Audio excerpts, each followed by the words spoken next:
Okay, great. Let's wait for a few minutes for people to join. Cool. Quick question before we start. ETC rec, is that a bot?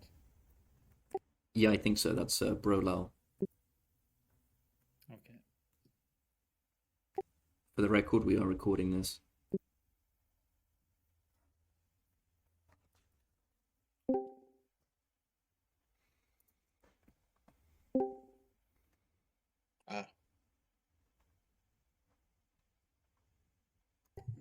Hi guys. Hello, welcome.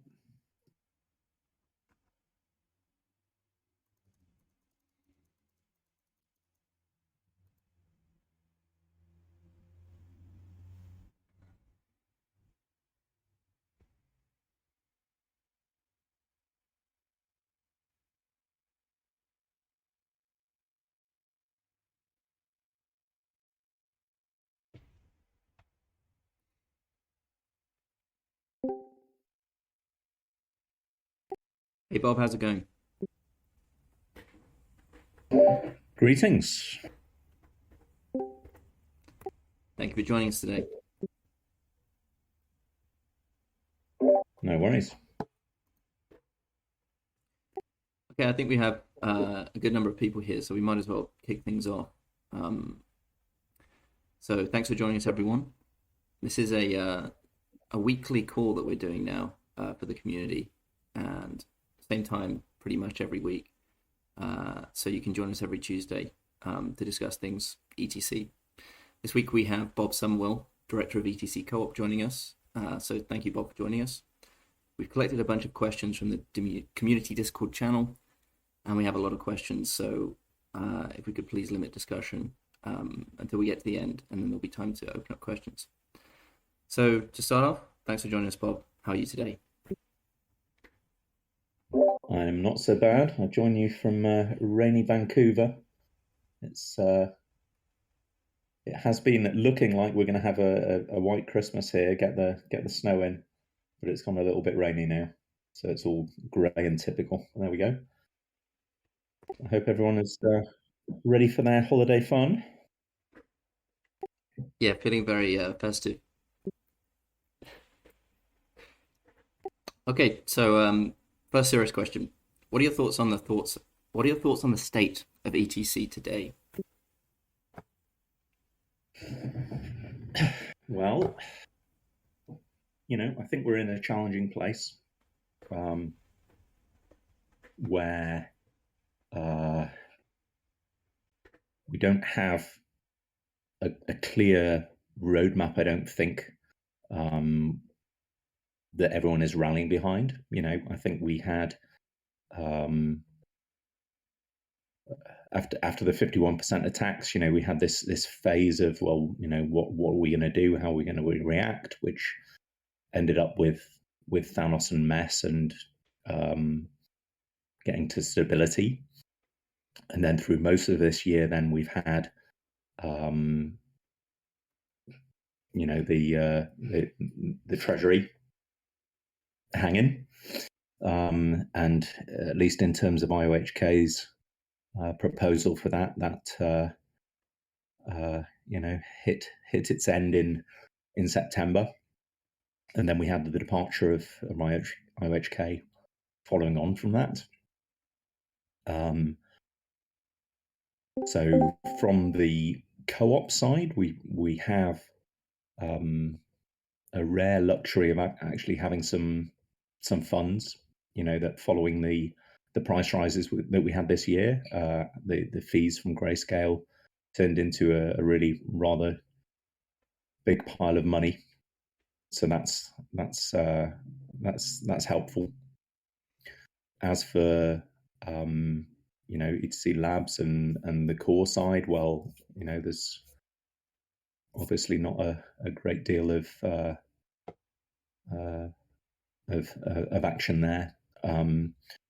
The etclabs.org domain actually appears to have expired as well. The website is not there anymore.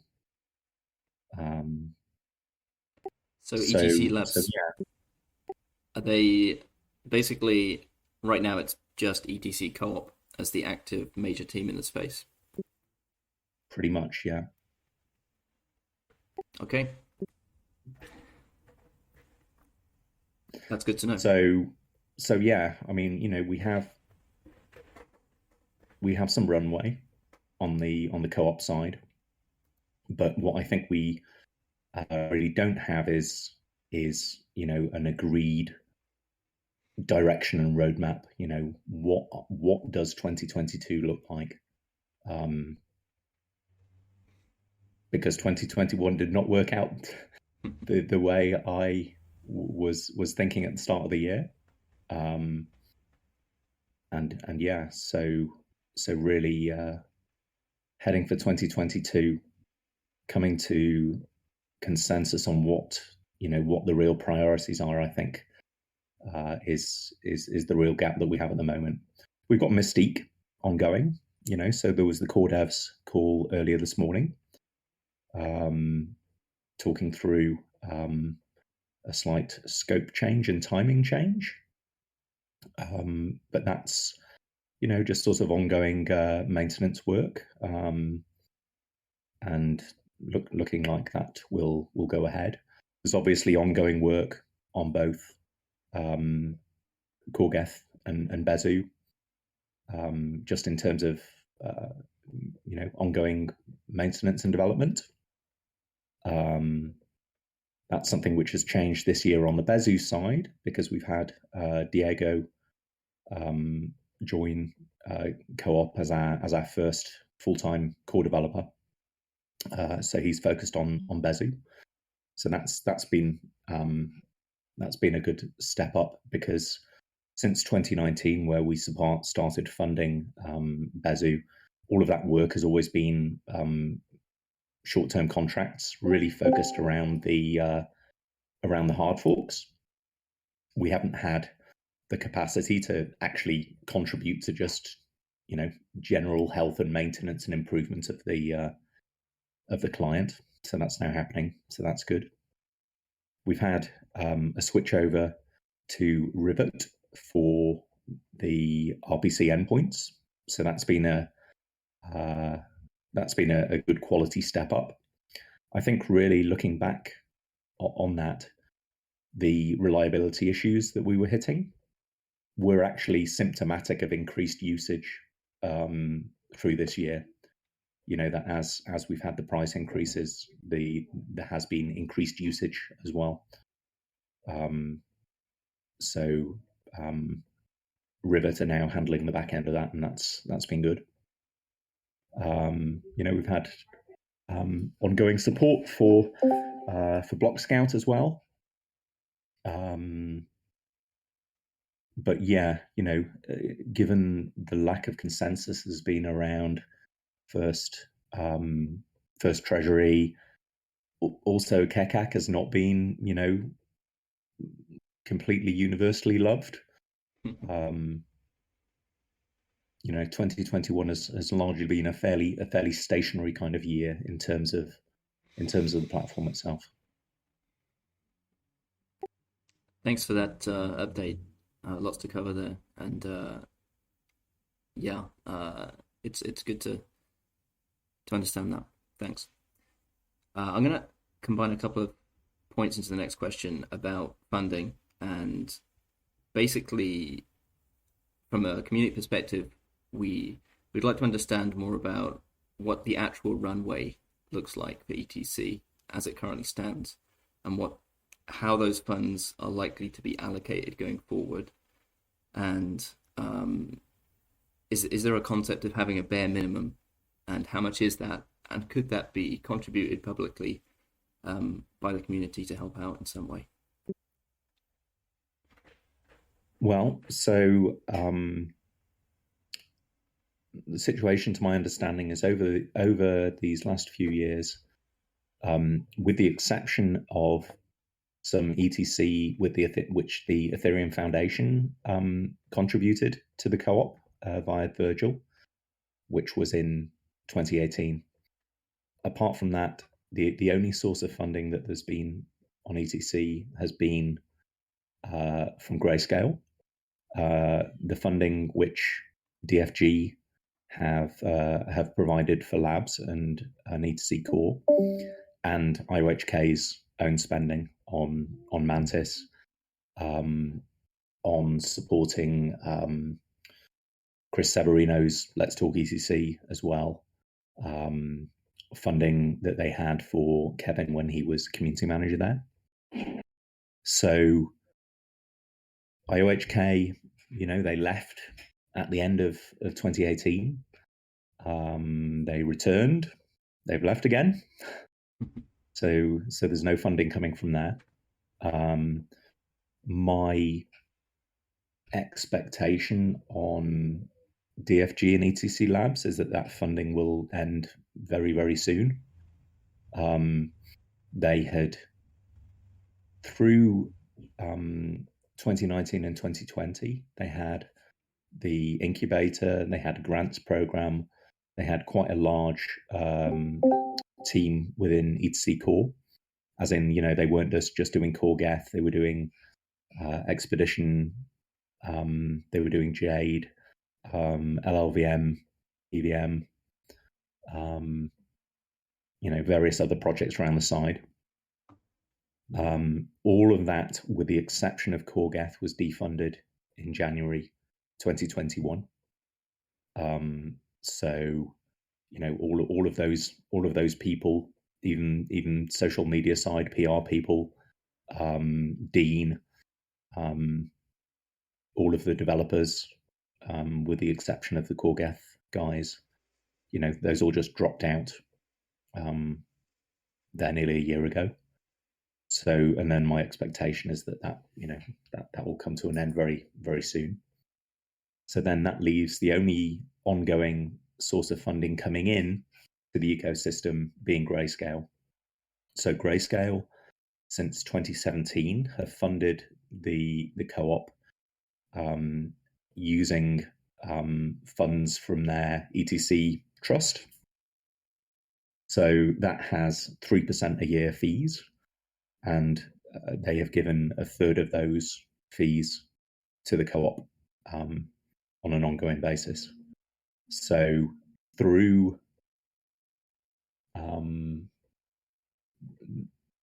in those 2018 sort of days, that was a fairly decent amount. Through 2019, 2020, where prices were low, that was only really enough to pay salaries.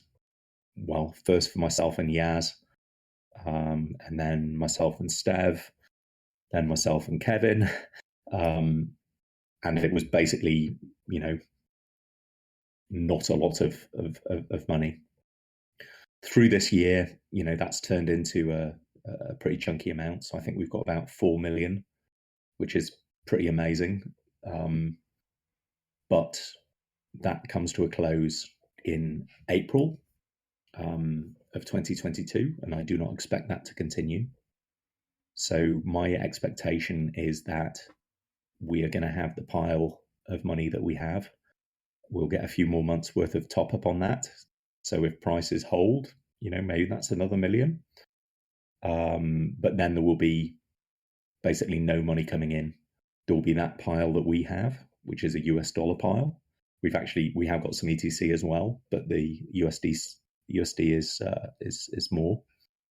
There's also the community fund, which is completely separate from the co-op. But that has just been sitting there for a number of years. There is not, or doesn't appear to be, any kind of real mechanism for that to be allocated or spent, but it's becoming a fairly sizable amount. I'm not sure how big it is. Donald might have an up-to-date figure. I think it was around $1 million-ish equivalent now. That sounds about right. It's 16,000 ETC, which is more or less $560,000 at today's prices. Right. So that's about the funds that there are. The spend that we've had generally at the co-op to this point has been around 600 or 700K a year. That's been with very, very minimal grants or spending beyond, salaries, infrastructure that we're running.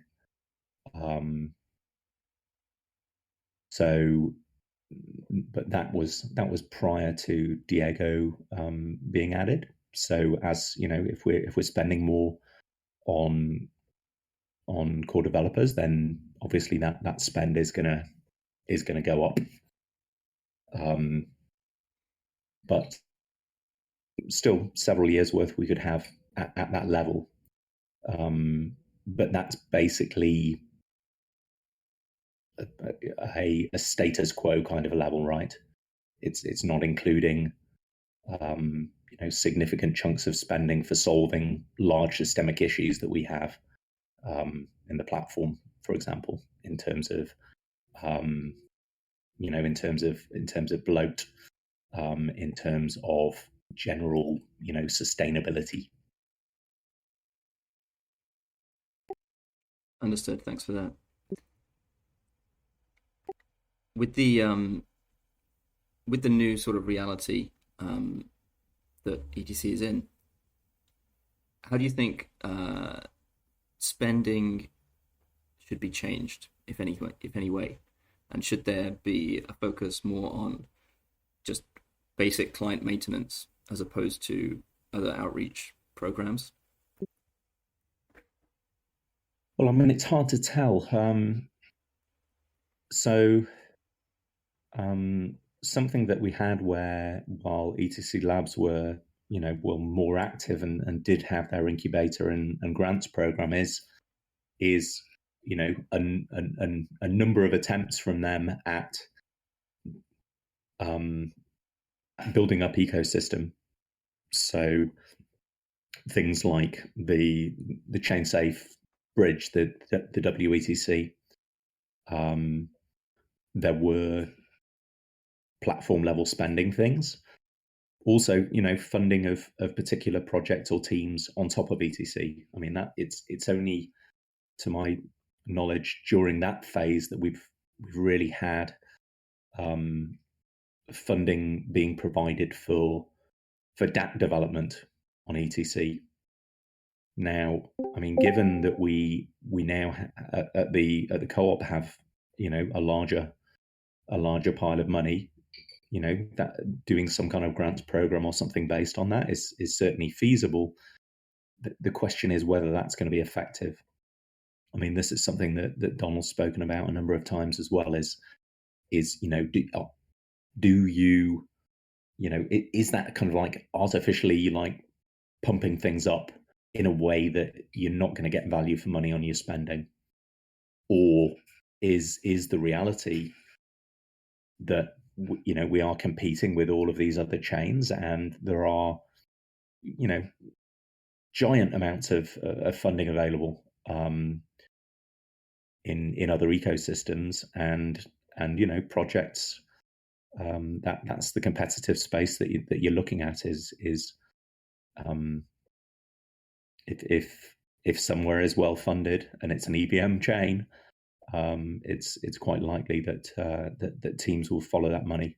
That they're not going to be so picky about where they're building. So we could do that, but is that good or not? I'm not sure. Yeah, it seems like ETC would have trouble competing with massive budget chains like that.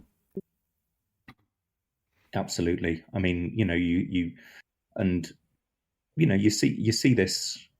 I mean, both with L2s and just all other kind of projects or platforms, even if they're not a chain layer, even if they're just sort of an ecosystem within a given chain, that you've got hundreds of millions of dollars available in many places for that kind of ecosystem grants program. So we certainly can't compete at that level. Yeah, I agree, and I think that for the grants, definitely those kind of development teams that are looking for funding for money, basically, or mercenaries for hire, as I put them, are not compatible with big chains. But there are projects that are looking for something else in ETC, which I think is the real future for development growth there. So the next question is about Treasury 2.0. And you alluded to previously the idea of pushing for a new version of the Treasury. And have you had any thoughts on that? Are there any updates you'd like to provide the community on that? No real updates. I mean, just the thinking there is that, you know, we are very likely in a position within 3 or 4 months' time where there's no more money coming in from anywhere. And that is not a great place to be. If the co-op had, you know, more, if we had, I don't know, if we had like, you know, 10 million, 20 million, you know, kind of figures, you're there sort of at a point where doing a kind of like endowment fund kind of model becomes feasible, right? Where you can, you know, manage your internal treasury and hopefully, you know, invest that in a way that it can be ongoing indefinitely. I mean, if crypto prices, you know, have another ballooning, then obviously, you know, everyone's got more runway that way. But you know, we're really in a position of sort of managing this sort of last phase at the moment. And I certainly don't think that that's a great place to be. I mean, maybe that's the best that we can get to. You know, maybe that the feeling against any kind of you know, any kind of treasury deal, no matter how small, you know, if the feeling against that is so strong that we couldn't build the consensus, then, you know, we are where we are and we'll do what we can do. But yeah, I mean, I would certainly hope that we can get to a place where we can be sustainable. And I think that the reality of where we are on ETC, that, you know, with the small number of entities remaining, that the lack of funding that we've got, you know, coming in, I can only really see new funding coming in that kind of way, you know, through a small and open treasury setup where anyone could, you know, come in and apply. You know, that it wouldn't be pre-divided up, it wouldn't be hard coded, it would be, you know, an open and transparent kind of setup. I mean, obviously, way better if you can have, you know, kind of an organic kind of setup where the platform is meeting that need such that we have an organic ecosystem growing about it, and those can contribute back into it. You know, if you look at Bitcoin, for example, the reason that Bitcoin works without any central funding is because there are, you know, hundreds, thousands of companies that are building on and around Bitcoin, and also that you've got a very large number of whales and people who have, you know, who've made a gigantic amount of money and are you know, able to fund that back in. And you see the same kind of thing on Ethereum, though, you know, they've obviously got the EF giant bucket of money there. But, you know, you again have numerous projects that have, you know, that have built something real on Ethereum and are, you know, are generating funds and have got money and then are contributing back in to, for example, into the Gitcoin grants program. I mean, that's just a fantastic kind of success, I think, that that with Gitcoin grants, you've got the the contributions, and sort of like the money is being steered by the small contributors. But then with quadratic funding, you've got chunks of money being put in by, originally it was just the EF and consensus, but now it's many different teams and projects that are putting money into that public funding bucket. But we don't have that ecosystem, so I don't see a white knight coming in. We have to work from where we are.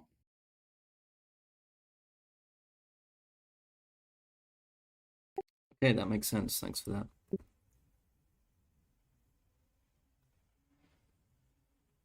I guess we can now talk about potential ideas for the roadmap for 2022. I know it's difficult to come to consensus, especially after everything that's happened, but do you have at least a starting point, and where can we go from here, do you think, in terms of a plan for 2022 in terms of ECIPs and other things to work on?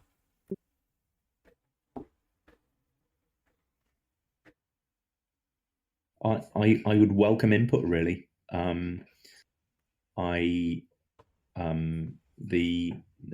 The work on KEKAC, for example, it's kind of a bit stalled, really.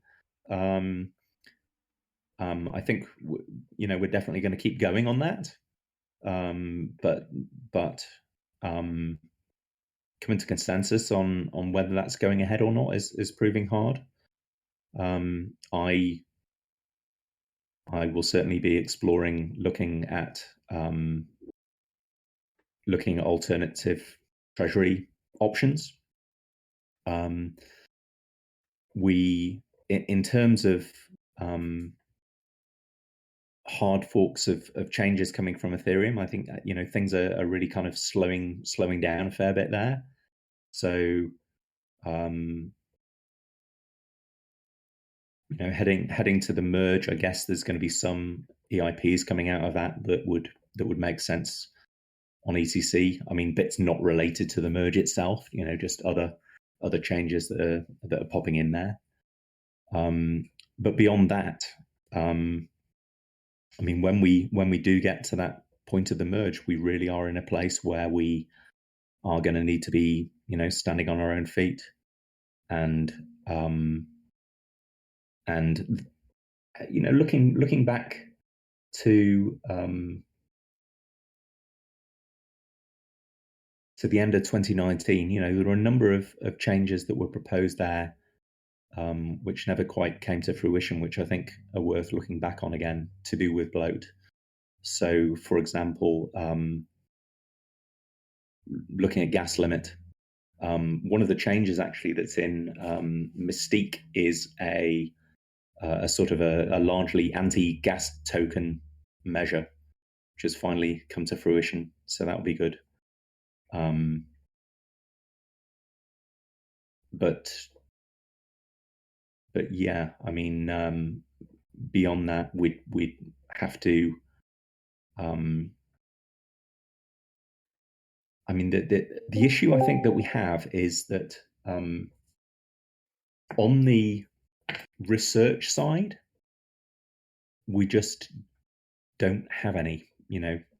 If you look on Ethereum, as well as the actual core developers working on the client software, you've always had this swathe of researchers which are looking at these bigger ticket items, and so both on that research side and on security side and on DApp developers and their needs, you've got lots of people who are working ahead of those protocol changes, and that's an area where we're just really sorely lacking. We have community, we have users, we've got core developers, but we don't really have that research side. So while we, have these big ticket needs that we know we have, where the solutions to those are going to come from is maybe not quite so obvious. And again, maybe that's an area of staffing up where we'll have to take on some expenditure to see if we can bring in that kind of skill set. On the topic of state bloat, how big of a threat do you think this is for the future, and how pressing is it? And also, what are your thoughts on solutions? Do you prefer reducing the gas limit or having longer blocks or some other solution? Well, it's certainly an ongoing issue. I don't have figures to hand as to where we are now. Over the last year or two, how much that's changed. I know we are certainly a lot bloatier than we were. I mean, it's a major issue. Some of the potential solutions to that, I think, are going to involve major data structure rejigging within the clients itself. The Aragon client, formerly known as TurboGeth, those guys have done pretty amazing work at really reimagining how a client can work, and vastly reduced sync times and disk usage and so on. Aragon does not currently support ETC, but is built in a really quite modular way, such that ETC support, I think, could be added without a great deal of effort. One of the questions I saw talking about today was talking about multiple clients, was saying, is it worth having multiple clients, or would it be better to focus on a single one? That's something I've thought about a little bit before as well with regard to Aragon, is whether a focus on Aragon over CoreGeth, or as well as CoreGeth. I think that's something that's likely to move us to a better place in terms of that state bloat. I mean, what they're doing there is not controlling the gas limit on the way in. They're just dealing with the existing situation better. I mean, whether that is sufficient or not, I'm not sure.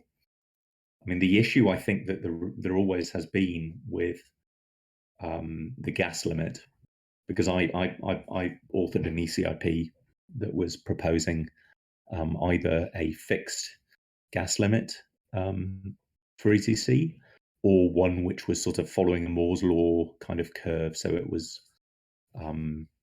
slowly increasing. But I think the issue with that is just that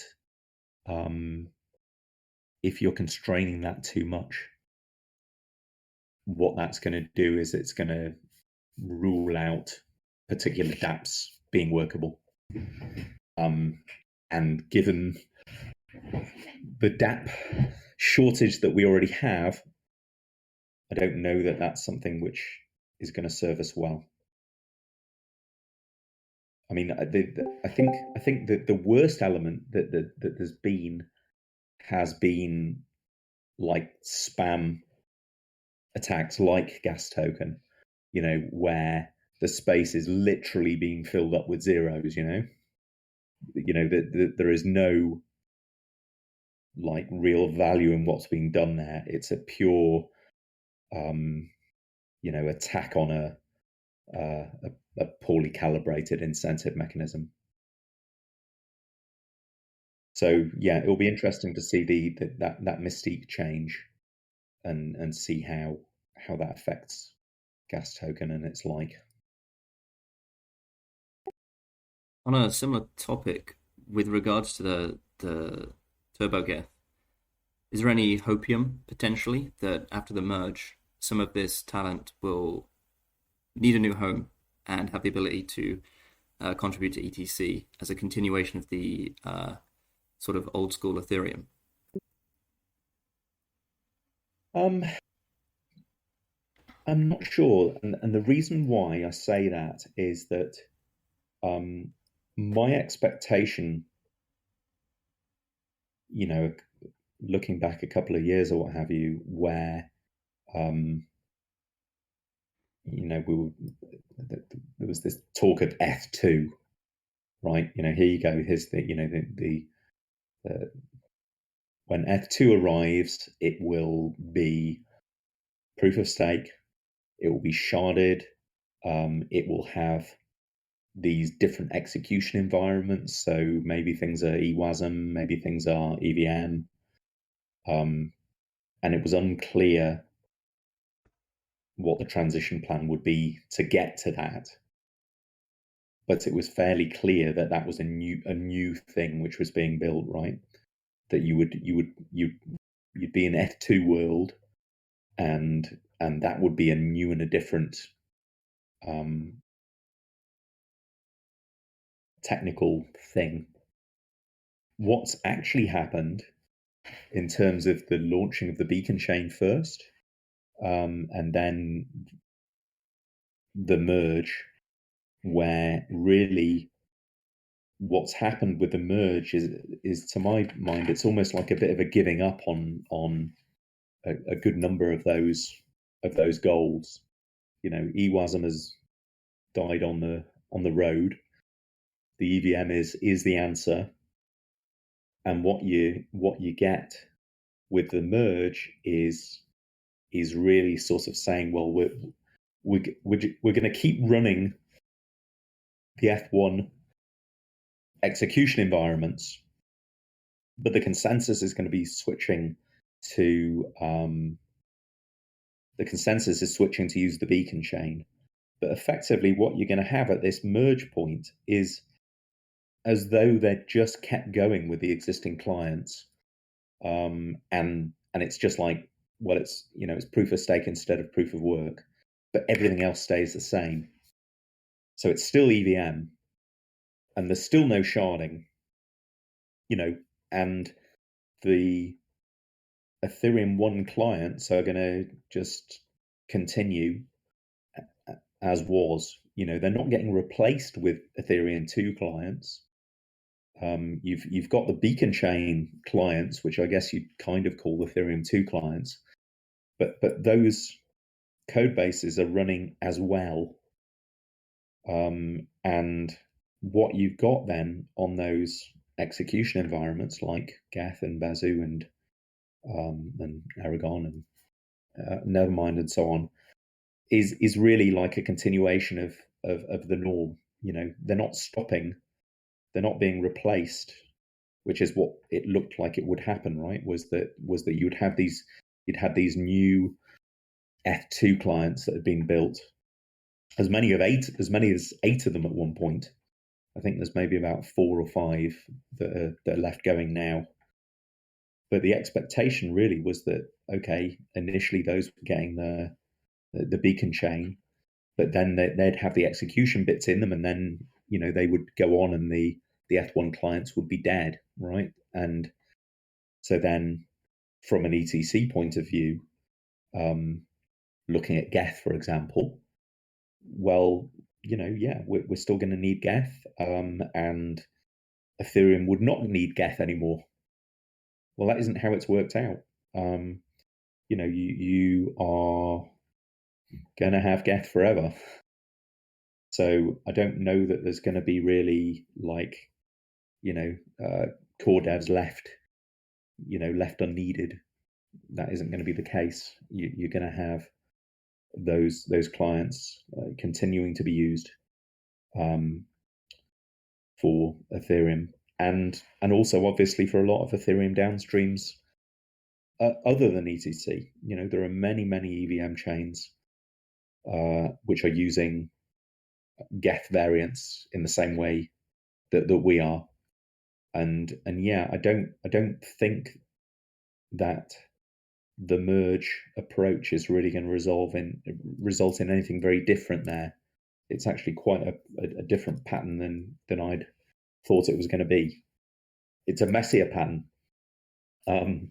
It's kind of really the case, I think, that that the L1 chain on Ethereum has not really solved anything in terms of scalability.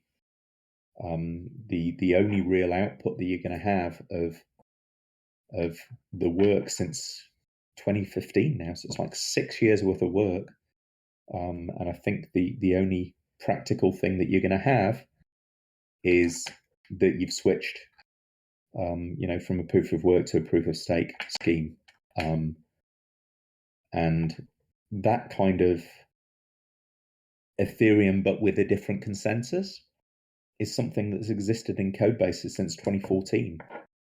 That you've had things like RSDB that later became Monax, where they were using Tendermint with an EVM, and then you've had all of the Enterprise Ethereum Alliance code bases, again replacing your proof of work with either proof of authority or validator schemes, or alternate consensus. That's not a hard problem. There are many of those in the world already, and what you have with a merge is just another of those.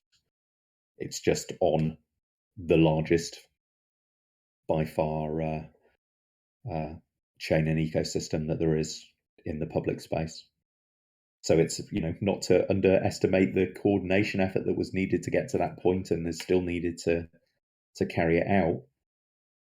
But what that means practically is that the code bases are not really so different, with the exception of that new piece.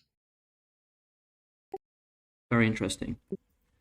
One thing that they will be sacrificing is proof of work, and that means potentially an opportunity for Ethereum Classic to pick up a bunch of GPU miners who might also bring additional interest to the chain.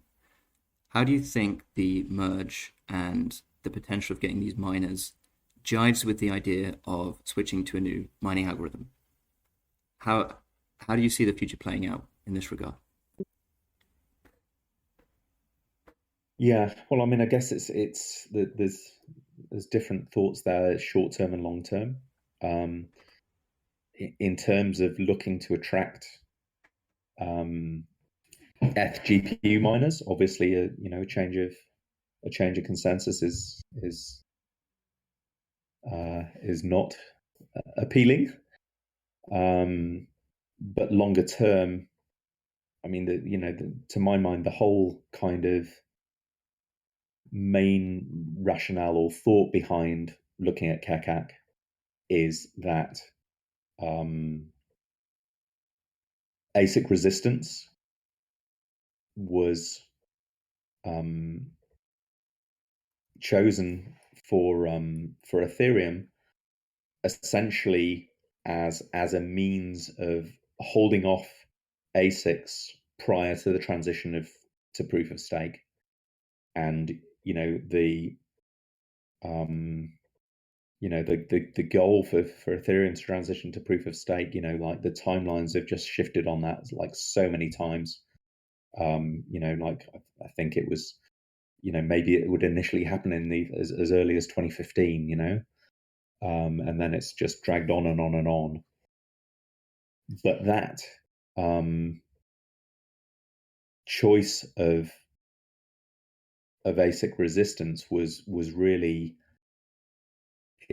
it's to do with that proof of stake timeline, and that transition, right? That the ASIC resistance was purely to hold the space for that, and then that's something that ETC has inherited, right? The consensus that we've inherited was chosen by other people for another goal.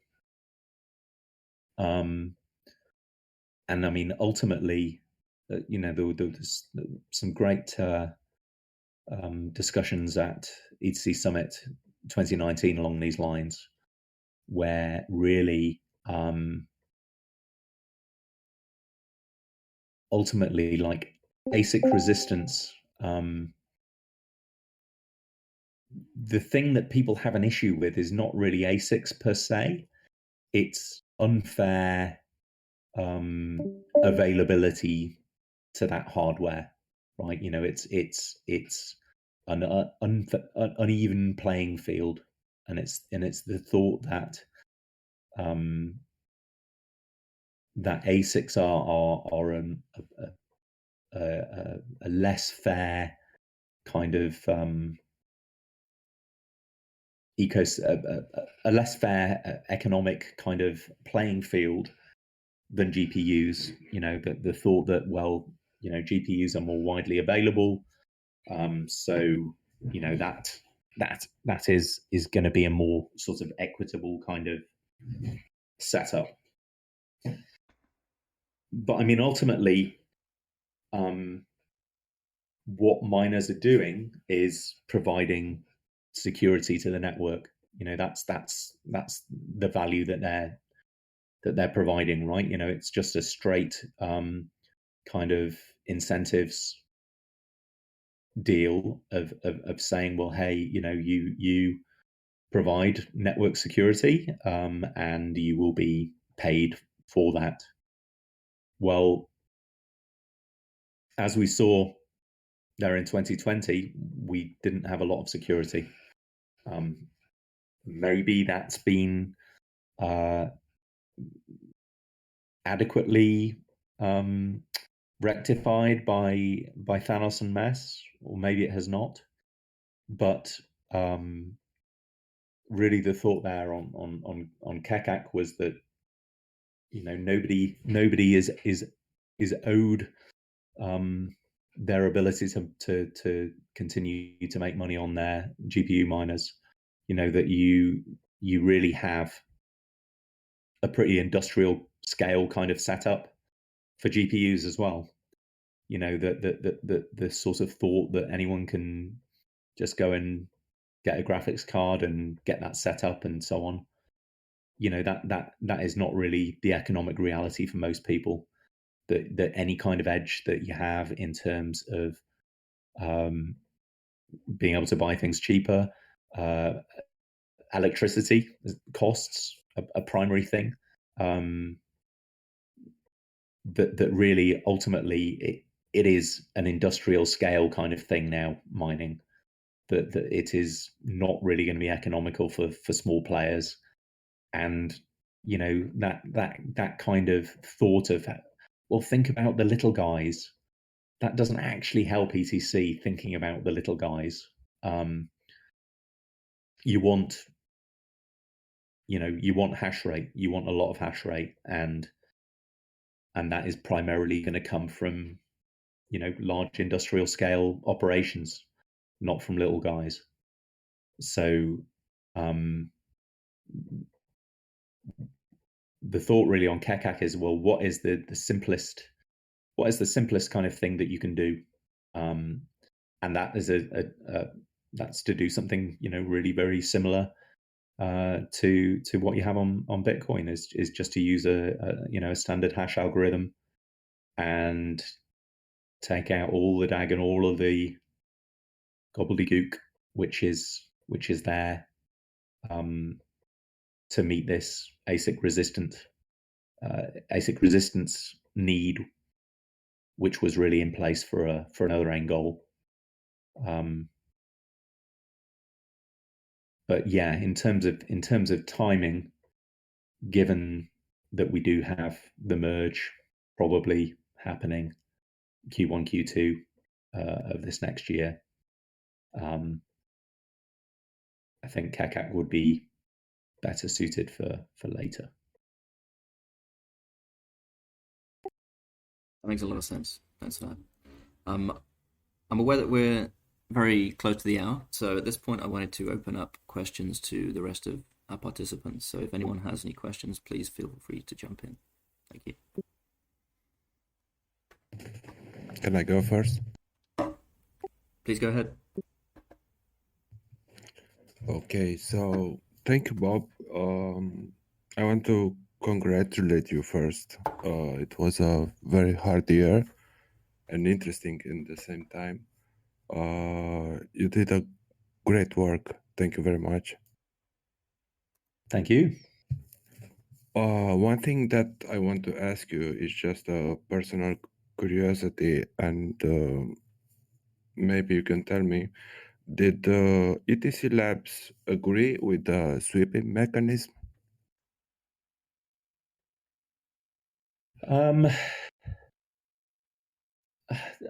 From what I remember, they didn't disagree with it. No, that was purely from IOHK's side. That was just a total hard line in the sand from Charles.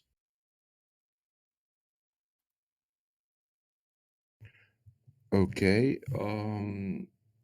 I also know you have some news, some development news for us. Do you want to share it now? Not today, I'm afraid. Soon, I hope. Okay. Another question is about the confirmation times. It's been almost a year since more than a year since the network is more secure. Do you think the confirmation times will go lower next year? So if there are particular exchanges which have got, which are really problematic to individuals, like, please do feel free to like raise those to me and I can try and talk to them. I mean, ultimately the exchanges do what the hell they want, but we can try for sure. Okay. Another question is about Gitcoin.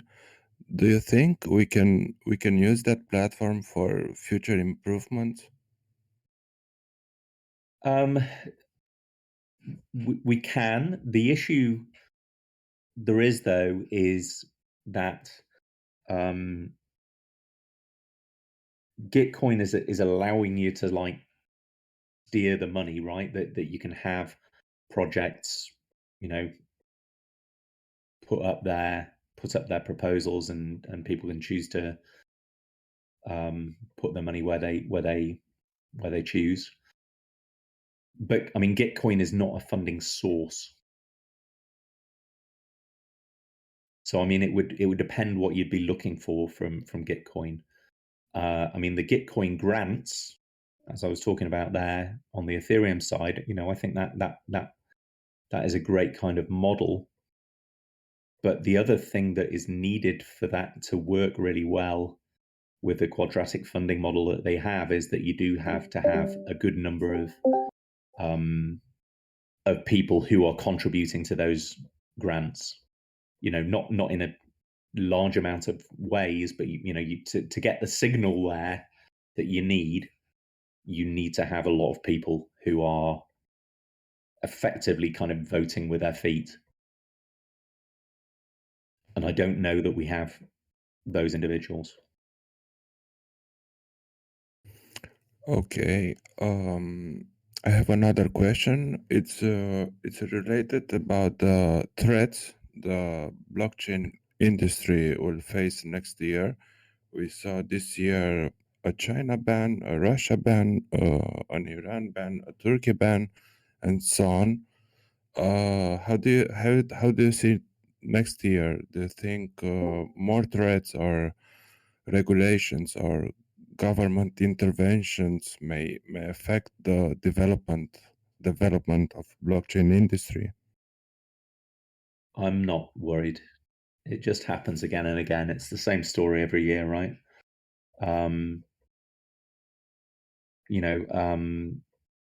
Ultimately, blockchain technology is unstoppable unless you have it in a weakened kind of centralized form where ultimately the control does sit in a single place. So in terms of broader crypto, I'm not worried at all, really. Okay, 2 more questions and I'm done. Does the move to SHA-2 imply an ossification of the protocol, like more like Bitcoin? Is this a path we should think about? I don't know, if not next year, maybe in 2033? That would certainly be a goal and a thought for me. That my thinking there on Kekak is that it's an endpoint that you can stick with for a very long time, right? That's really the goal.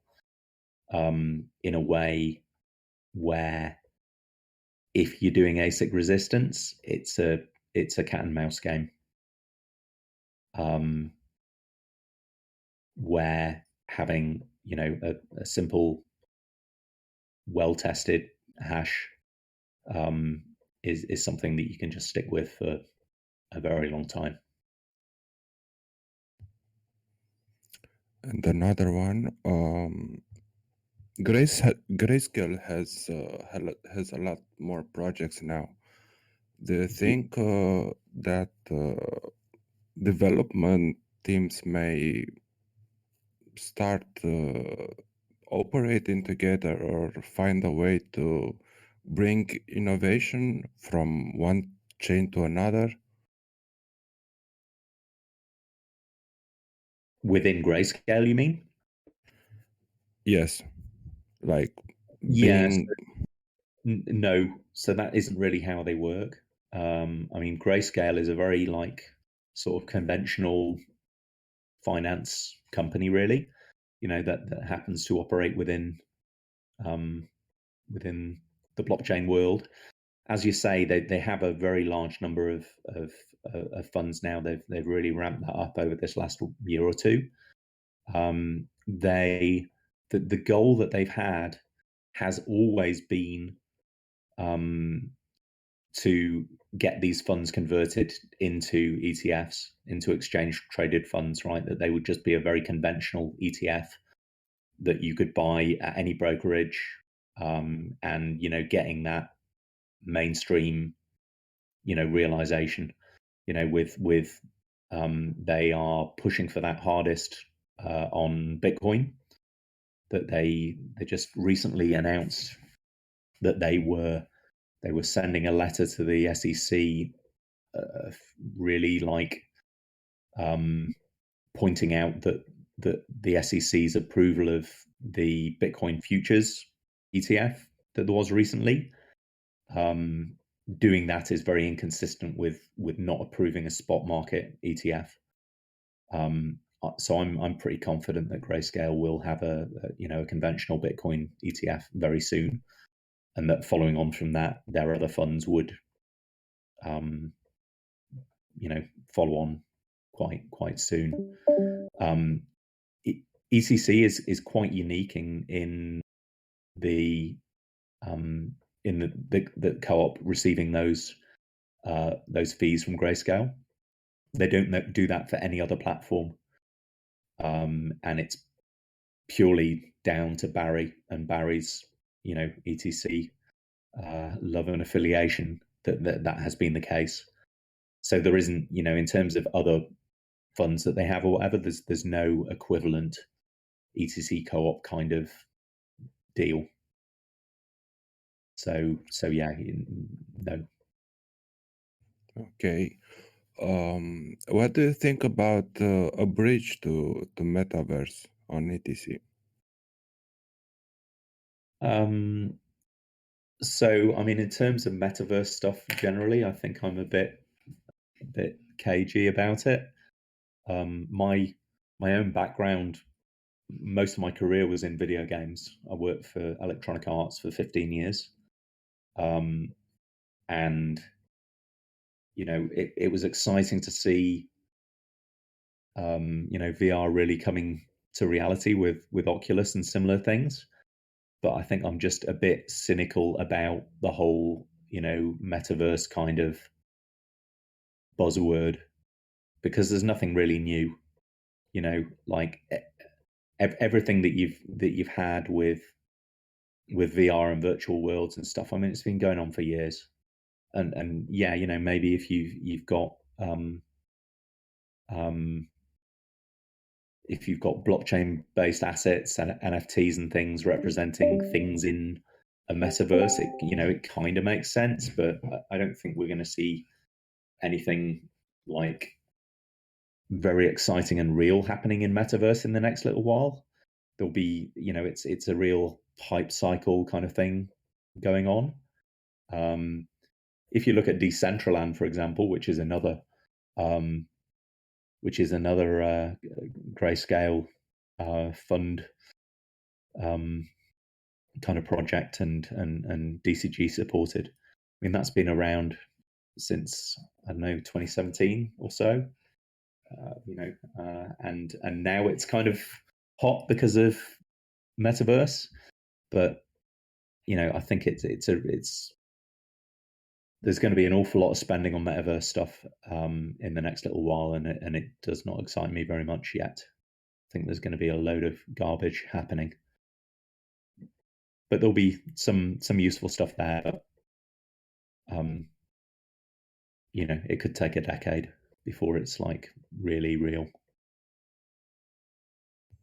Okay, thank you for your answers. Bob, I just wanted to check with you. How are you for time? Are you okay for another couple fine. questions? I'm fine to keep going. Yeah. Great. If anyone else wants to ask something, please go ahead.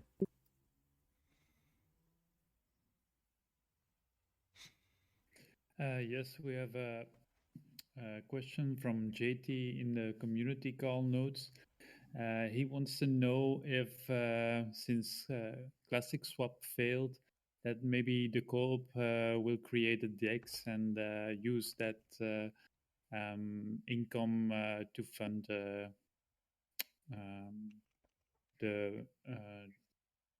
yeah, it's a bit departed. Well, yeah, that's a question. Well, I mean, yeah, certainly, you know, anyone can start a DEX project. You know, it doesn't have to be the co-op.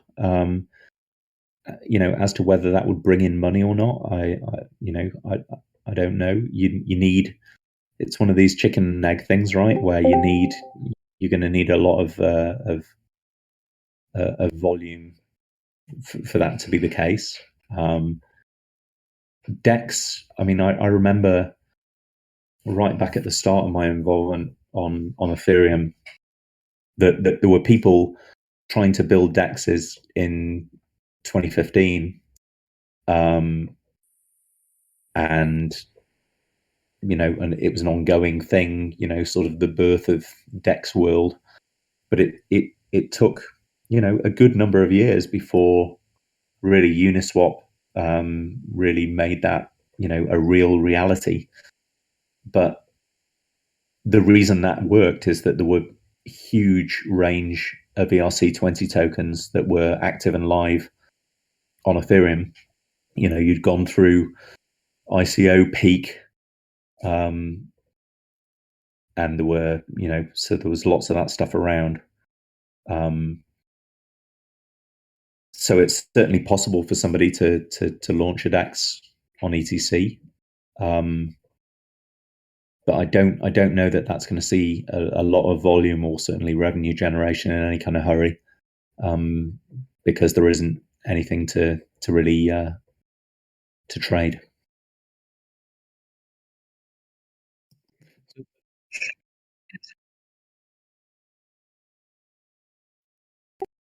Sorry, were you trying to say something there? We missed you. You're on mute at the moment.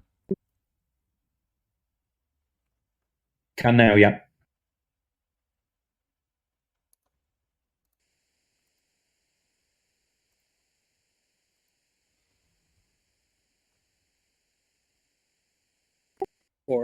When I'm sending my Algorand out from there, like withdrawing and depositing, it takes literally a minute. How come Ethereum Classic takes 2 hours?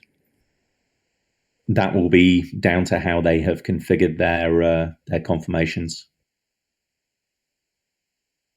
It's 500 confirmations just to send it out, or it's ridiculous. It's really bad.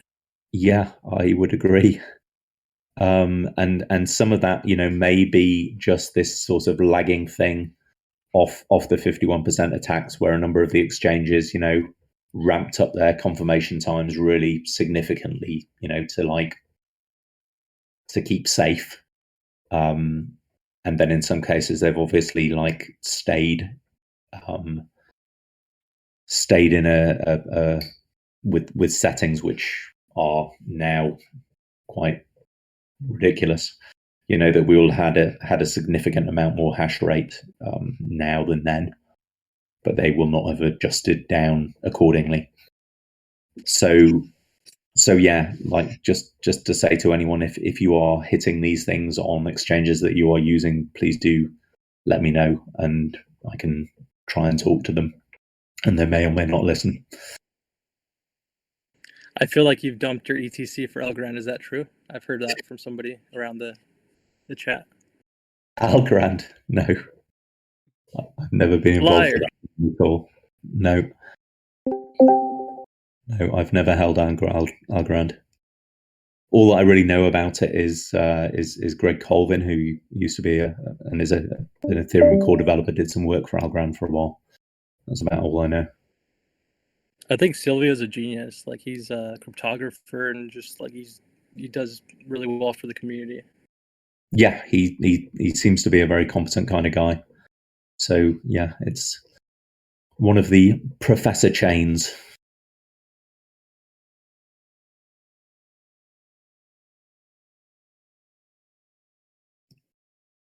I wanted to chime in back on the question from JT about the DEX. Most of the DEXs they start, but then run into problems with regularization. What's your opinion on DEXs and regularization? So regulation, you mean just regulators having, yeah. Yeah. I mean, that is certainly the case, that they are a real target for regulation.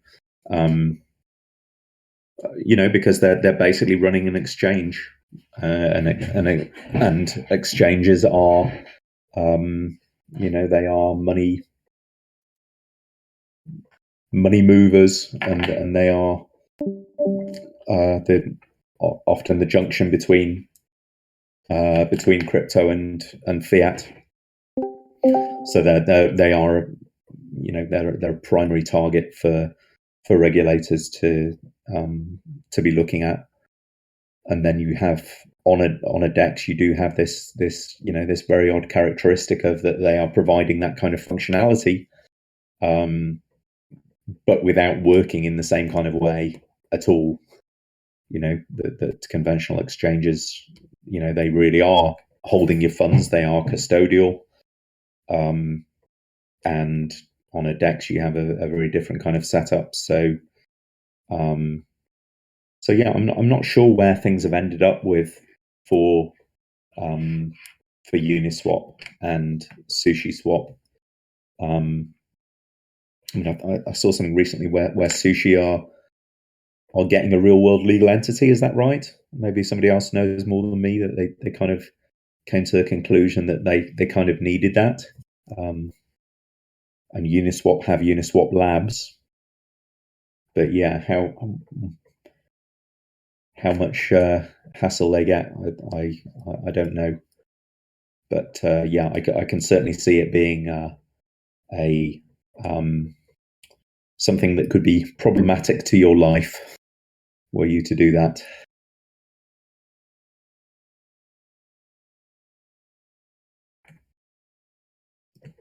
Thank you. Can I ask a question? Is Tora? Please go ahead.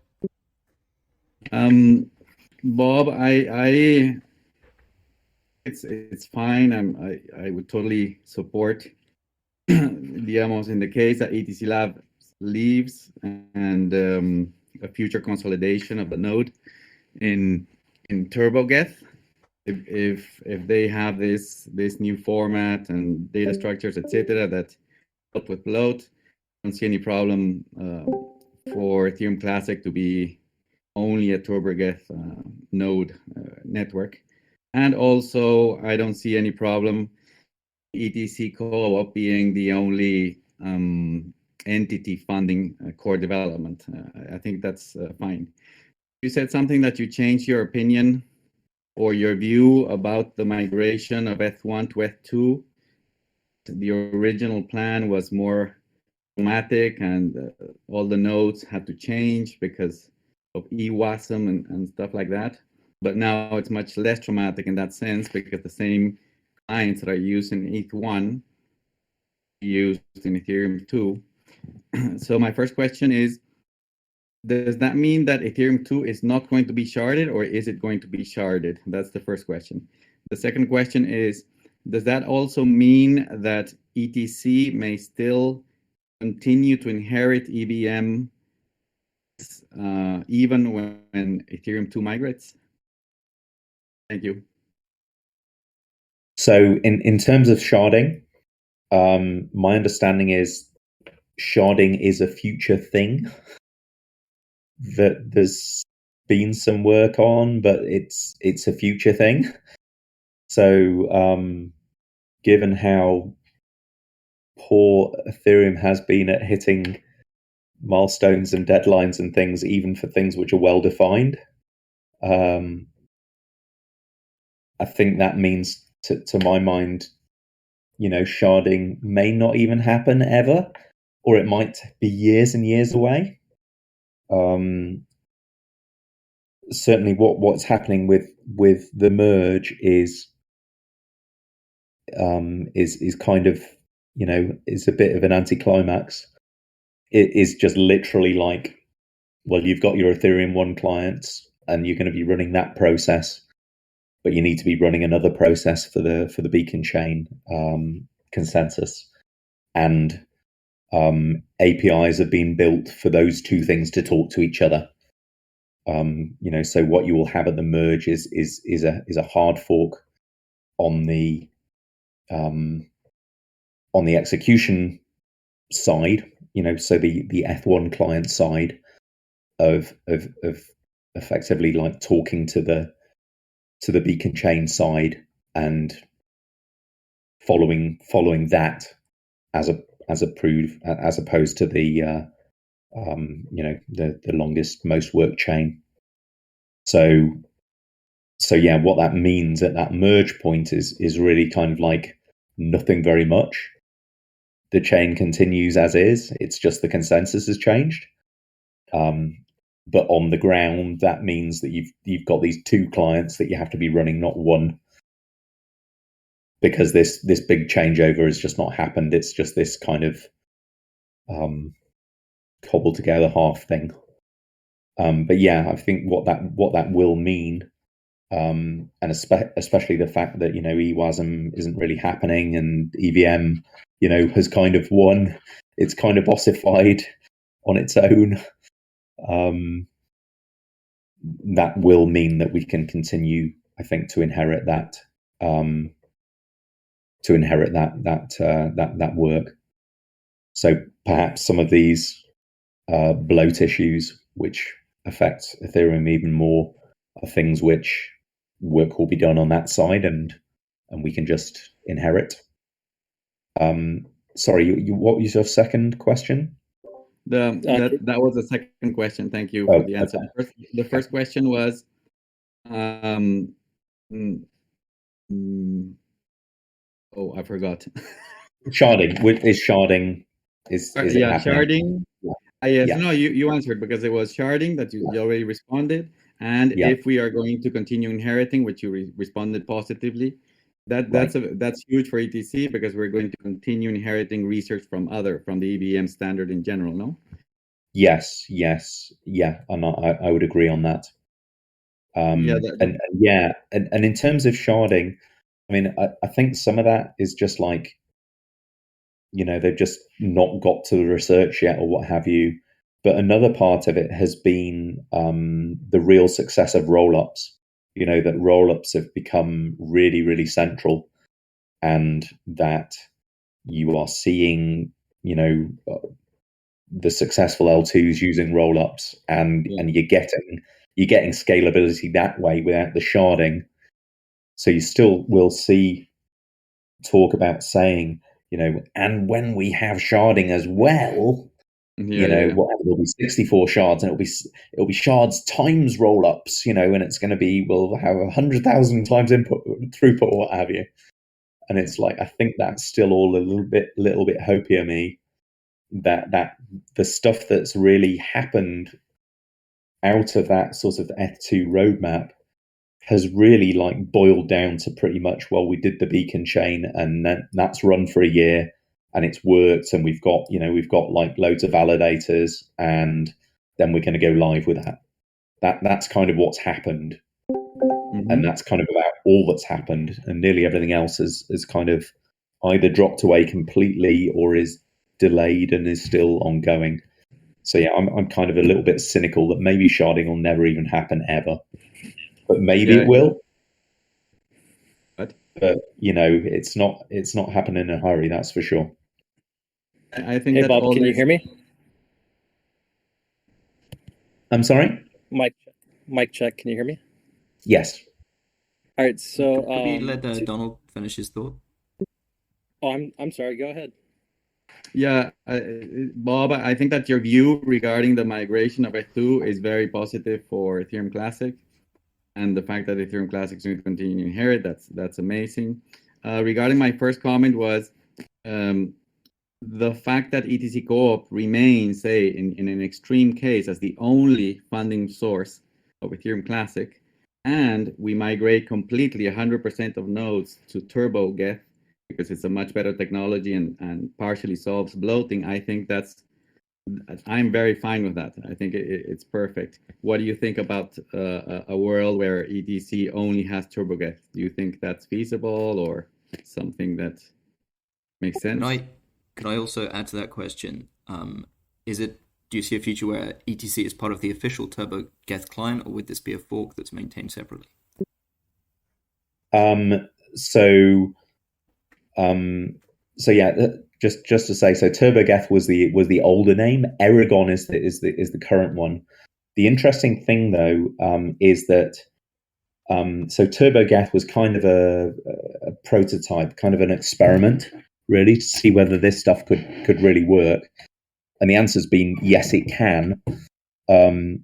Aragon then is the Go language version of that, but the group behind this are actually doing other clients as well. I believe they're doing a Rust client and a C++ client using the same kind of architecture, and they're looking to do that in a modular kind of way. So I think it's from what I understand, and having talked a little bit to some of the guys as well, I think it would be feasible for an ETC consensus module to be written and maintained. That would be something that we'd have to do ourselves in terms of the maintenance and so on of it. But I think it's something that could be kind of pretty official, if you see what I mean. I don't think you'd have to fork it. It may be that we'd have this module that we're maintaining as well, and you're like, well, you're using Aragon and the ETC module, but yeah, I don't think you're going to have the same kind of like forking upstream downstream pain that there's been with Geth of them really, and Peter particularly, just not wanting ETC support to go in there, so that you could never get back to a kind of a fully upstream kind of version. I think that's something that would be different with Aragon and these other clients. I think that if we can add support for ETC for Aragon, it could maybe even be a core ECIP to migrate completely to that. That's my opinion, because it's a better technology than the current nodes that we have. Thank you, Istora. Yeah, I mean, the interesting Hey, thing Bob, I to have a note question. there.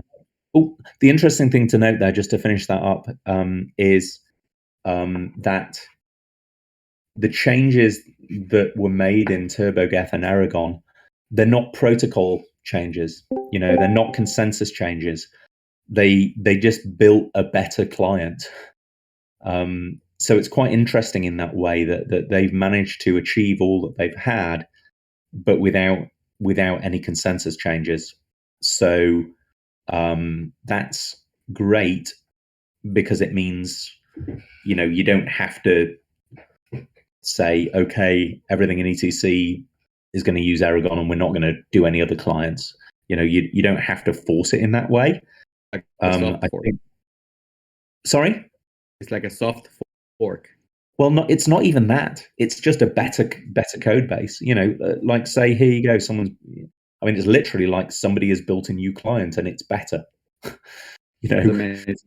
so so yeah, you know, I don't think it's anything that we'd need to force, but I certainly think we need to keep our eyes on that, and it would be to my mind, a sensible direction to see, well, can we get Aragon ETC, and if so, I think that would be that's just going to be a better solution for node operators.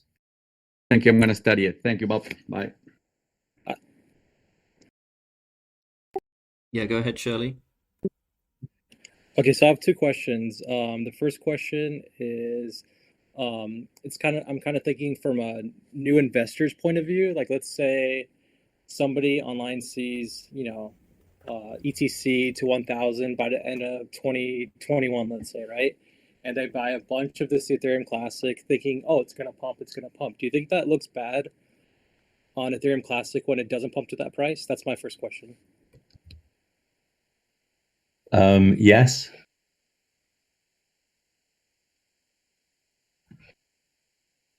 Though really, my second question is, why don't you guys rebrand to how do you say it? Code is raw, and then just go proof of stake all around. Code is raw. Yeah, rebrand, man. It'll make it way better. Make it exciting. Don't make it like this old pleb kind of stuff.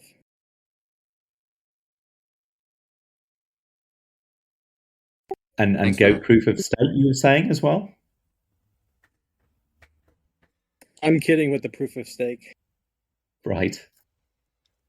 I mean, so rebranding is something that people have raised, is as an option. I don't know if anyone here has got any thoughts along those lines that they'd like to share here. Well, in your recent quarterly report, I believe you mentioned that the current ETC Co-op marketing narrative is something along the lines of ETC is a perfectly suitable EVM chain that's like S1 but without the bloat, which we know will eventually not be true once it does become popular. So do you think it's time maybe to change direction and focus more on the future of where ETC can really bring value, which is its unstoppability compared to other chains? Yeah, I think that would be a rational thing to do. Yes. Any thoughts that people have on market positioning, presentation, I would be very open to input. I think that those specific wording that you mentioned there was something straight out of Kevin's mouth. It wasn't my mouth. And I'm not tied to that at all.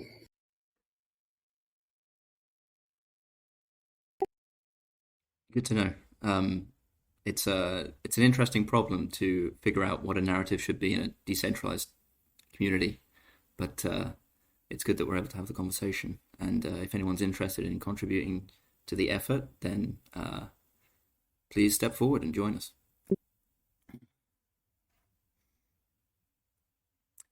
Are there any other questions from the community? If Bob, you have time. If not, we'll end on a final Sure. note. I have a little time if there's any more. I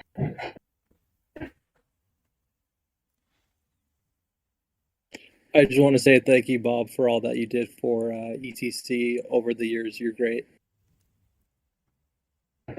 Thank you very much. Thank you for remaining professional as well. Okay. Am I coming through? Yeah, we can hear you, Kevin. Please go ahead. I've been having the worst time with Discord and trying to configure a new pair of headphones. I think you can see me there. It's a bit quiet, but we can hear you. Yeah, and your video is loading at the moment. Yeah, we got you. We can see you now. Great.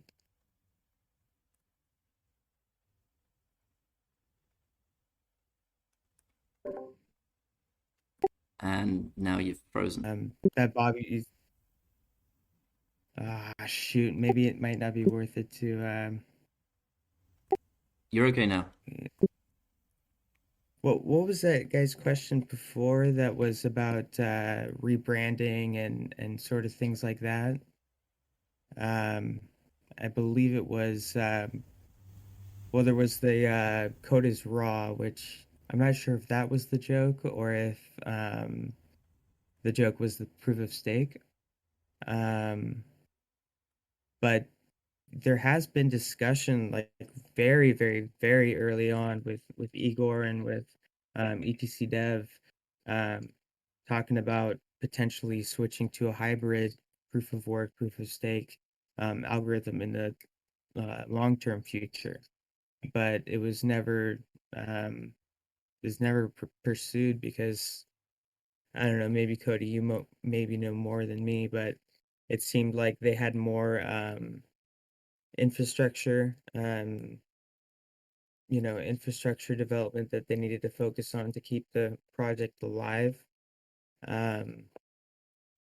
But yeah, as far as rebranding, that's a monumental task. It's doable. It's 100% doable, but it's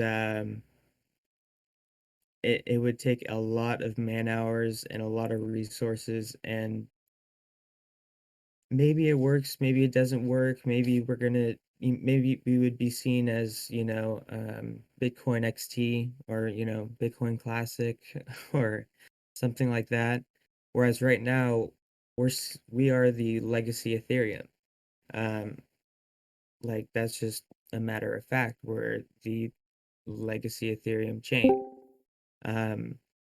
But when people start to think that, Ethereum Classic is a fork because they haven't been educated on what, well, one, what a fork is, one, another one, what really happened back then and why did it happen like that. They just think they just think that this group of people is just a staunch protest against Ethereum, and that they are our sworn enemies till death. And that's just not the case. Yeah. But I was trying to get back to that one fellow's question. I was trying to get this thing going as fast as possible. He was asking, what was he asking?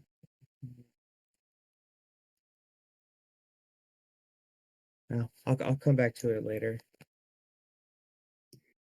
Can I tune in real quick on the part of the rebranding? It's like Kevin says, rebranding costs a lot of money, costs a lot of effort. And if you want to rebrand, the timing of it is very important. What I mean is that you need to have a program to bring out, like if you are like the state of ETC now is wanting to to attract dApp developers. And let's say you have done that, and then you have in a program that you want to attract investors, and you have a full ecosystem. Then you, on that point, you can decide like and raise that question. But like now, we're like in untreaded waters, still figuring out things out. That's not the exact moment you want to rebrand, in my opinion. Yeah, it does come down to timing. But again, it does also come down to the the risk reward, ratio. Is it worth it to devote, I don't know, maybe a year's worth of resources and efforts that could be better placed in a different area of the project than to just rebrand? Because we've seen projects rebrand. Take Pivex, for example, or no, Dash. Let's take Dash, for example. Dash used to be called Dark Coin or Dark something to do with the dark web. And then they rebranded to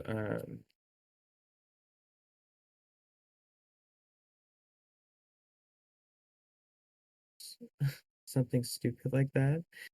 But they were branded maybe 5 or 6 times, and each time they were rebranded until they got to Dash, they just didn't they weren't successful. It wasn't until they got to Dash that they had people actually join in, and then what's her name? They put that Amanda person as the face of sort of the Dash updates and stuff like that. So that attracted a lot more dudes, I'm guessing. And yeah, that's something that really needs to be heavily considered. Probably need to do an analysis on it, whether or not it is viable, or whether or not it is well, how many people it affects, how it would affect the community, how it would affect the dApps, how it would affect developers that are developing dApps right now. And yeah, that would take a lot of consideration.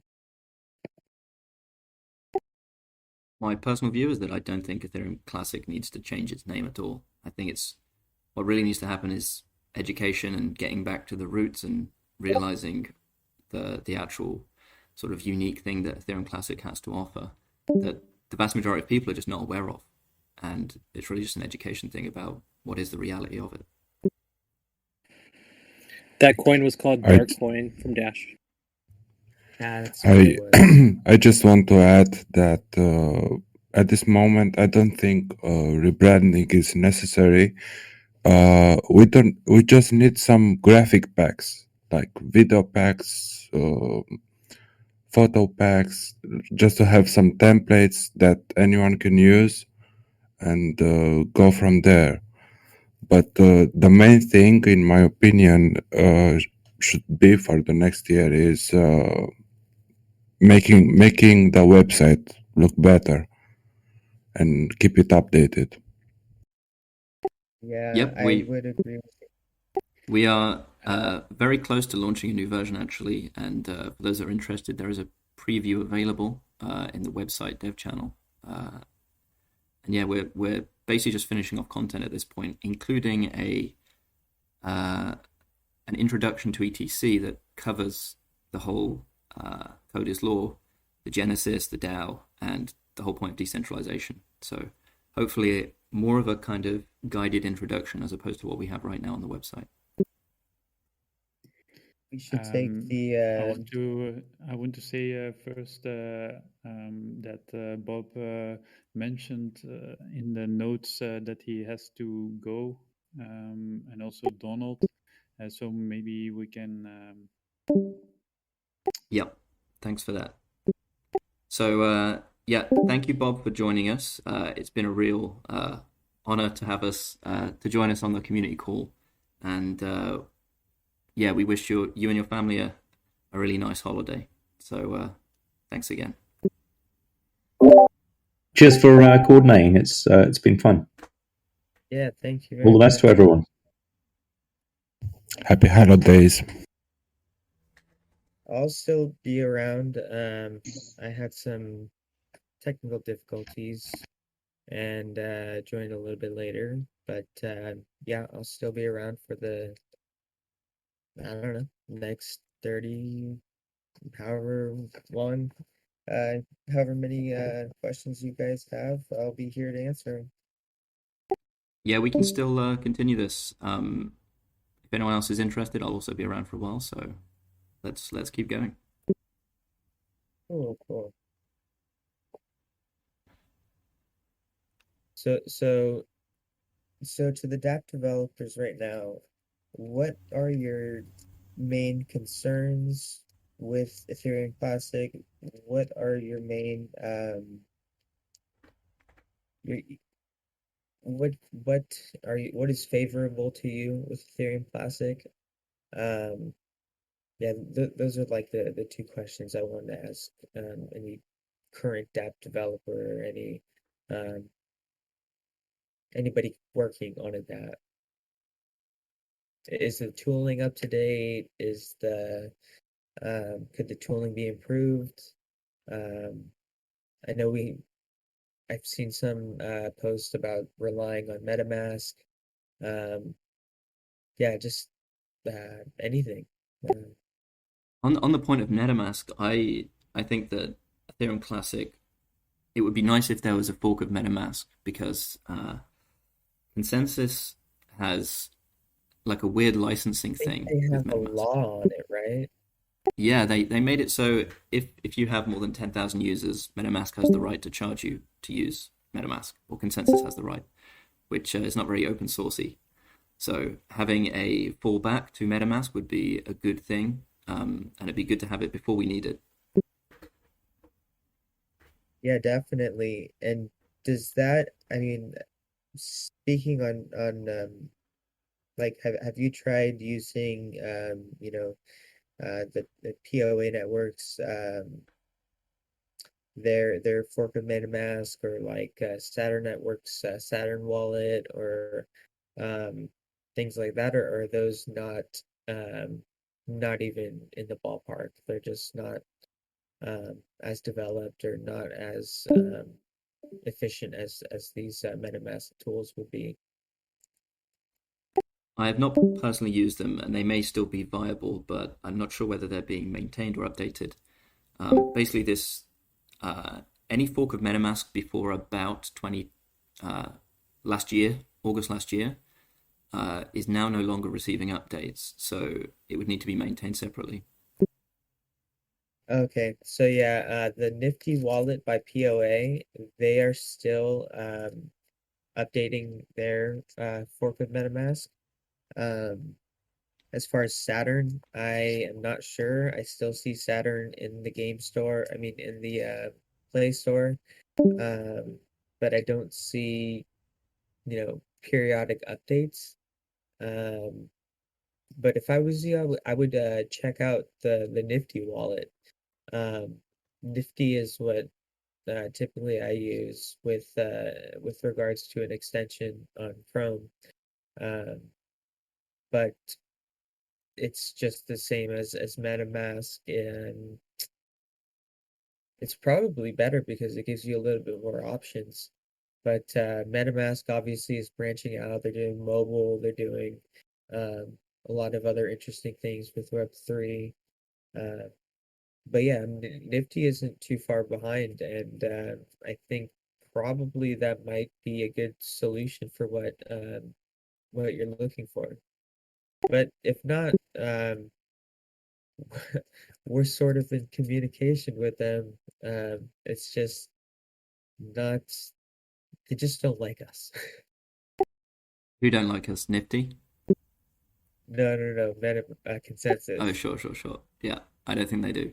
I think, yeah, looking at the Nifty Wallet repository, it's maintaining the open source license and it's still receiving updates. So, in my mind, it'd be far better to recommend Nifty Wallet over MetaMask in future for newbies entering the Yeah. system. I Oh, can 100%. update on Saturn wallet. It's no longer usable for Ethereum. It still is usable for Ethereum Classic, but it's not receiving any updates.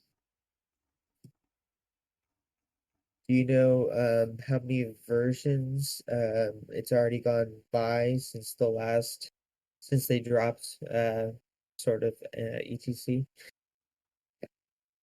Has it been a lot I or don't know. little or It's quite a few, still but I usable, but cannot say. quite a few updates?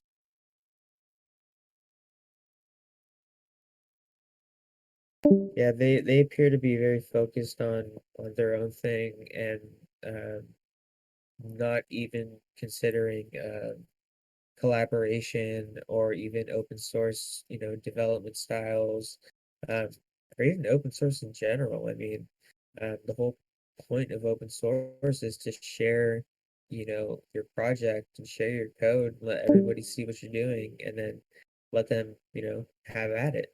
And if they design something better, then voila, you have something better. But yeah, I've been this has been an ongoing issue with the start of Classic Mask, and then Classic Mask wasn't up to par, and then we had the Saturn people who were at the time developing the first iteration of Saturn who couldn't do so because of so many tooling issues. But yeah, I mean, hopefully Nifty. Maybe now that that we have more reliable endpoints via Rivet, it might be worth making a pull request to Nifty so that they can support Ethereum Classic just as a drop down instead of having to manually configure it. That would be already a They better user do. experience. Oh, they do already? Mhm. Yeah, That's we set worked to with that Rivet? first. I'm not sure if it's set to Rivet, and I'm not sure what endpoint they're using. Um, I know they are 100% using Ethereum Classic as a typical drop-down menu, like with any of their other networks, like the POA bridge or the just regular Ethereum. Okay. Um, It seems they're using ethcluster.com/etc. Does that still work?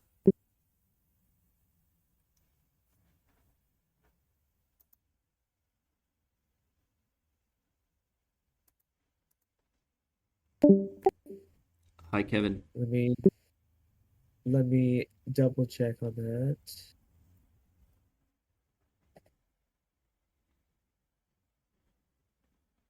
So we transferred everything over to Rivet, and I'm not sure if Rivet's completely overhauled and changed the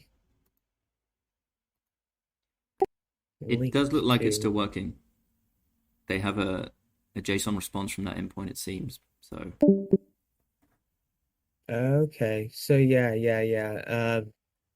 That that reminds me that yes, it's still going to be uh www.ethereum that .ethercluster / etc. Um, yeah, because all they're doing is maintaining the actual service. The co-op still has the domain or the links and all that. So yeah, it's still gonna work from the Ether cluster website. perfect. We should definitely be recommending Nifty over MetaMask then because it's less setup for users as well. It's easier to use. Yeah, and I like the interface a lot more. It's to me it seems more clean. Kevin, do you know if you can link your ledger or any other Yep, hardware wallet? Okay, cool. It's worth yep. checking out. I just checked on the version on Saturn Wallet, and it says 2.1.2, and it seems like MetaMask is over 10.8 already. Just give you an My update. gosh. Oh man. Who oh my gosh. Saturn has always been a thorn in my side. Um, I'm not sure what is happening with them. I know there's a group of people. If you guys are ever interested, you can go onto um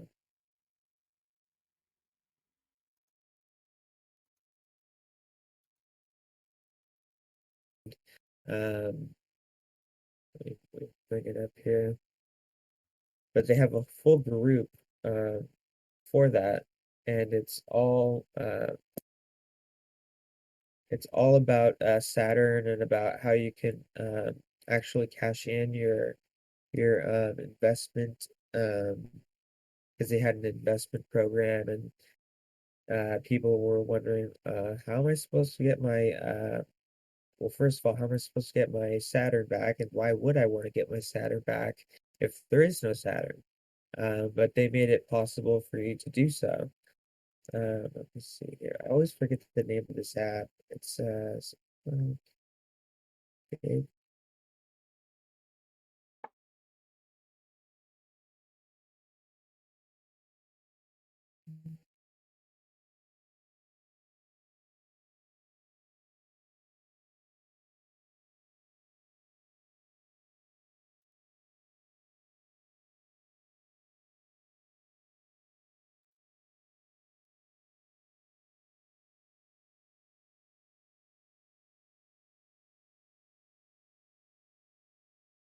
Yeah, when I find it, I'll get right back to you on that because there's so much conversation and so much alleged development happening on that end of the spectrum as far as them saying we're so close, we're getting ready to launch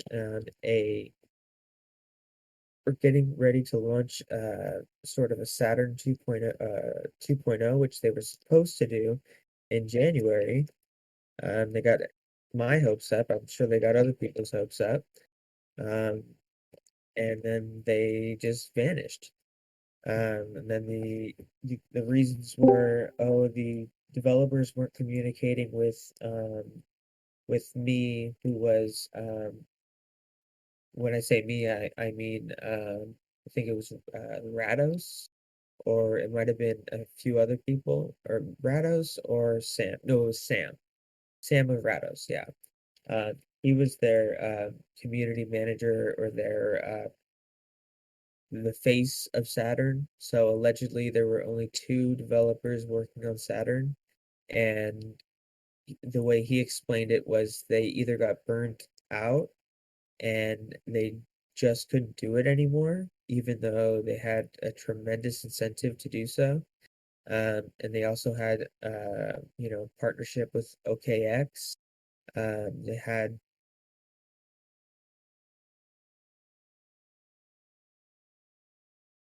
funds to thought they were going to see their funds again in 1 month, 2 months, 3 months, and that just got upended.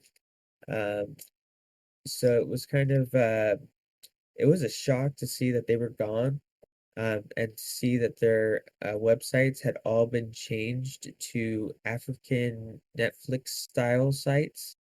Like you would go on there and it would be like a Nigerian Netflix sort of site.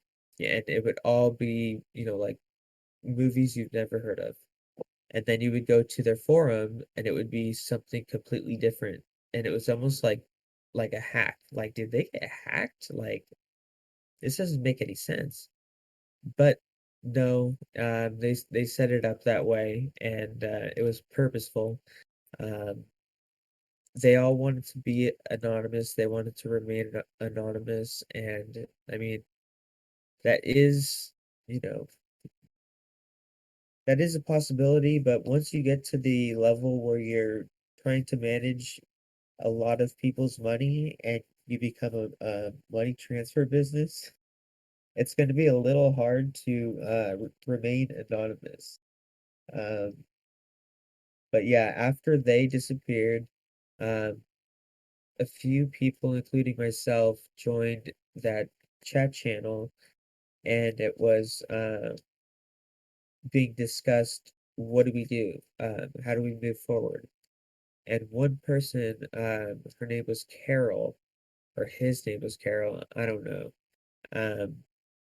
They decided, all right, let's start there's no reason why we can't start a Saturn where they left off.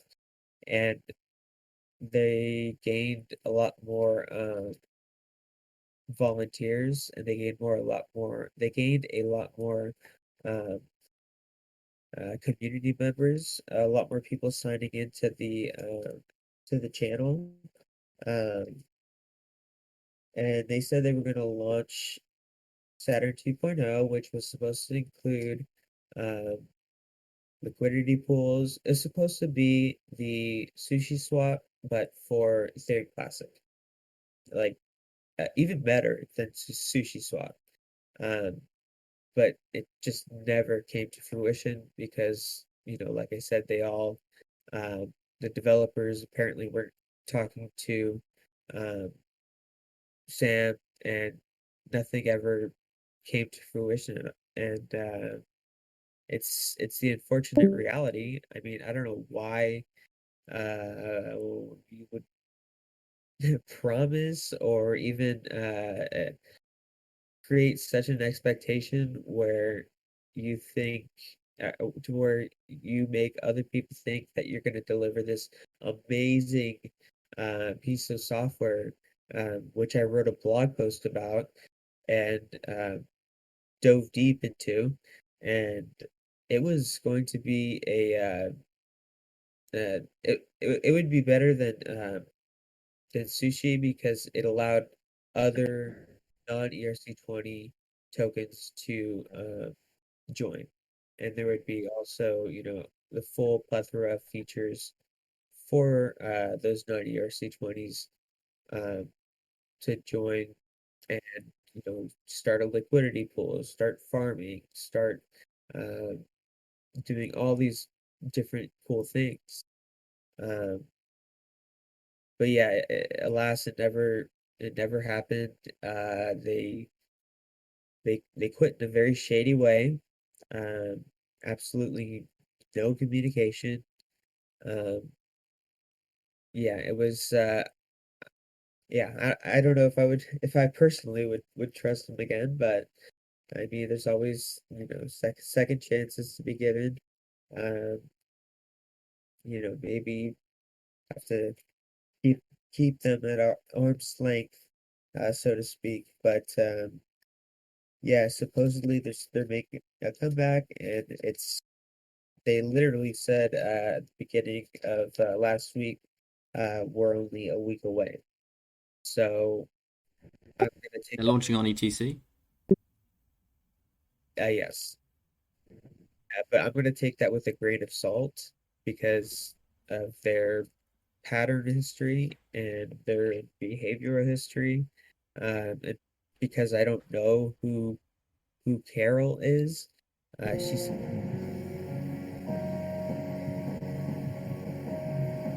Ross, can you mute, please? Yeah. I'm sorry, man, you kind of know.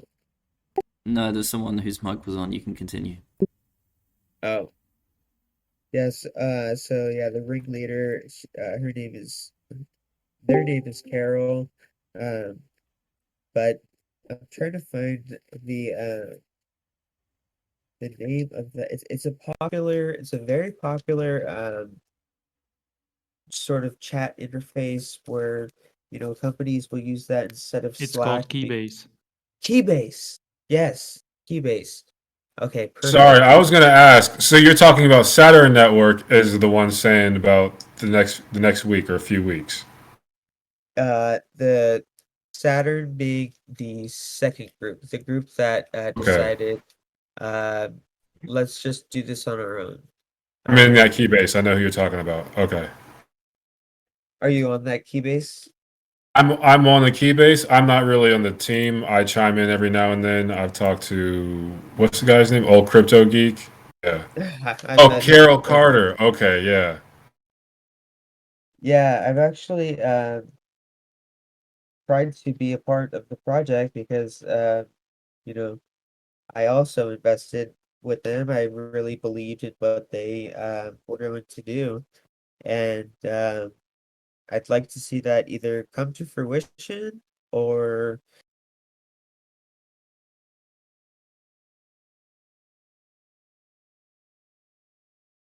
they I think seem you like cut out. Did it come to Oh, fruition or? I'd like to see it come to fruition or give me my money back. Or give me my ETC back. But yeah, they have said we're in the last phase.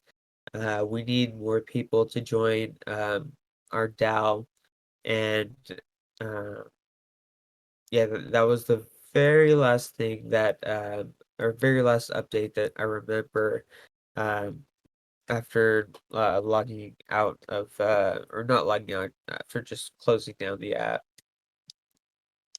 But they do seem to be slowly making progress. I'm not sure. I mean, there's nothing to track their progress. There's no GitHub. There's no repository. There's no nothing. So it's kind of difficult to see what actually is happening. I can chime in here.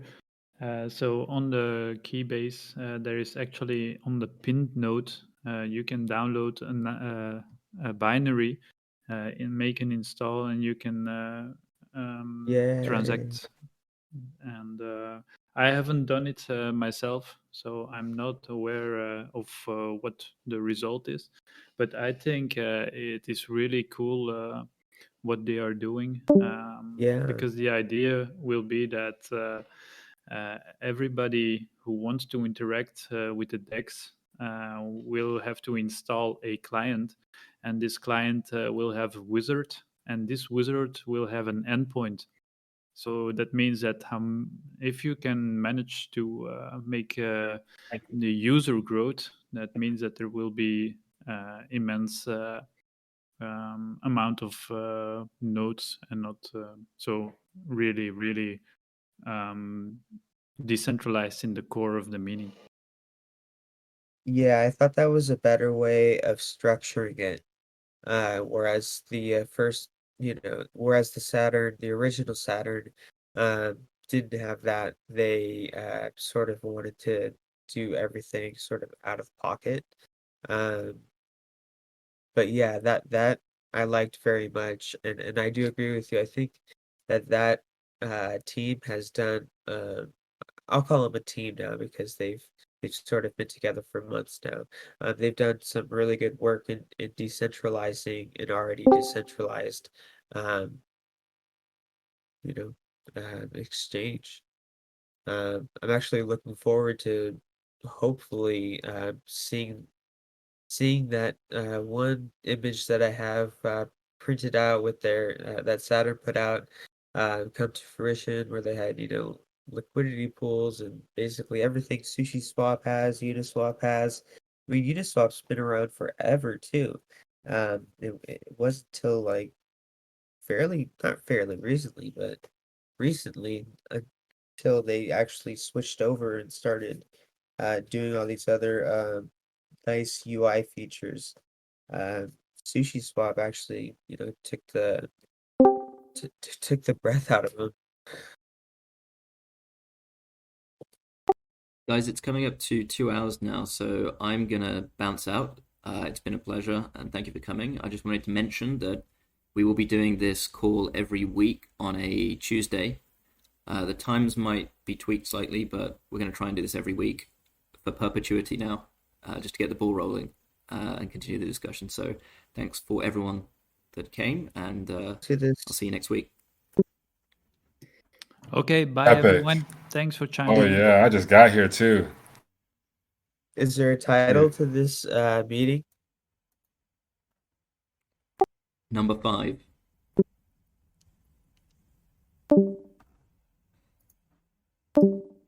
Community call number 5. A Unity call? Okay. Community call. Oh, It's on the Ethereum Classic community calls repo. Maybe we'll get some better branding later, but for now it works. So we can get some Yeah, shill. So we can shill. Devs and stuff. Devs and the teams can start shilling and what? Have some AMAs, or is this Yeah, exactly. what is something else? Oh, okay. Well, it that's started off with no real goal. It was just like open discussion, and it was suggested to try and get Bob on, and then it became a Q&A today. So, I mean, this format is great, and a lot of people came. So, anyone that has any ideas to how this thing evolves, yeah, let's do it. I just want to quick say that we created the community call role. So if you are interested in some to be pinged for events like polls, etc., then you just ask the moderator team. You get the role, and that's just ask away. Cool, thanks for setting that up. I'll take it. Okay, guys, I'll see you next week. Thanks for coming. Bye-bye. Yeah. see you, man.